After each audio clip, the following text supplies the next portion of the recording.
मुंबई आग्रा महामार्गावरील राहुर घाटात भीषण अपघातांचे सत्र थांबण्याचं नावच घेत नाहीये। अवघ्या 12 तासातच येथे पुन्हा एक मोठी दुर्घटना घडली।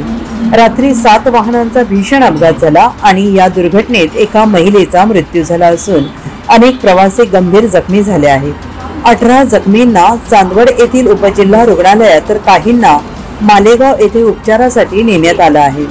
या अपघातात एसटी बस, कंटेनर, 2 ट्रक आणि 3 लहान कार गाड्यांचा समावेश आहे। प्राथमिक माहितीनुसार नाशिकहून मालेगावच्या दिशेने जाणाऱ्या वाहनांमध्ये राहुर घाटाच्या उतारावर हा अपघात झाला आहे। घाटातील उतारावर असलेल्या स्पीड ब्रेकरवर अचानक ब्रेक लागल्याने मागील वाहनांनी एकमेकांना धडक दिली। संपूर्ण परिसर अंधारमय असल्याने जखमींना मदत करणाऱ्या सुद्धा अडचणी येत होत्या आणि यात कंटेनर छोट्या कारवर पडल्याने त्या अक्षरशः चिरडल्या गेल्या, तर एका ट्रकचा माल रस्त्यावर विखुरला गेला। अपघातानंतर महामार्गावरील वाहतूक ठप्प झाली असून जखमींना तातडीने चांदवड उपजिल्हा रुग्णालयात दाखल करण्यात आलं आहे।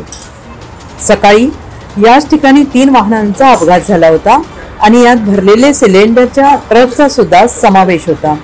सुदैवाने सकाळच्या दुर्घटनेत जीवितहानी टळली, मात्र रात्रीचा अपघात जीवघेणा ठरला। यात भारतनगर मालेगाव येथील उषा मोहन देवरे यांचा मृत्यू झाला आहे। अपघातानंतर दोन्ही बाजूंची वाहतूक मोठ्या प्रमाणात अडकून पडली। वाहनांच्या लांबच लांब रांगा लागलेल्या होत्या। जखमींना हॉस्पिटलमध्ये पोहोचवण्यात अडचणी निर्माण झाल्या होत्या। रात्री उशिरापर्यंत चांदवड पोलीस स्टेशनचे PI कैलास वाघ आणि पोलीस कर्मचारी भाऊसाहेब मुगळे, विक्रम बस्ते, सुनील जाधव, शिवनाथ शेळके, त्याप्रमाणे सोमा टोलवेचे हायवेचे कर्मचारी वाहतूक सुरळीत करण्यासाठी मदत करत होते, तर चांदवड येथील युवक मंडळी उपजिल्हा रुग्णालयात दाखल असलेल्या जखमींना मदत करत होते। या घाटात वारंवार अपघात घडत असूनही प्रशासनाकडून ठोस उपाययोजना केली जात नाही।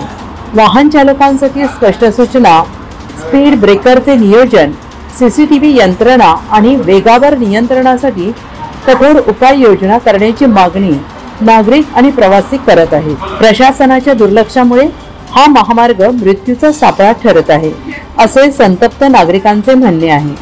आता तरी प्रशासनाने गांभीर्याने याची दखल घेऊन ठोस पावलं उचलावीत, अन्यथा मोठे आंदोलन उभे राहू शकते, असा इशारा परिसरातील नागरिकांकडून देण्यात येत आहे।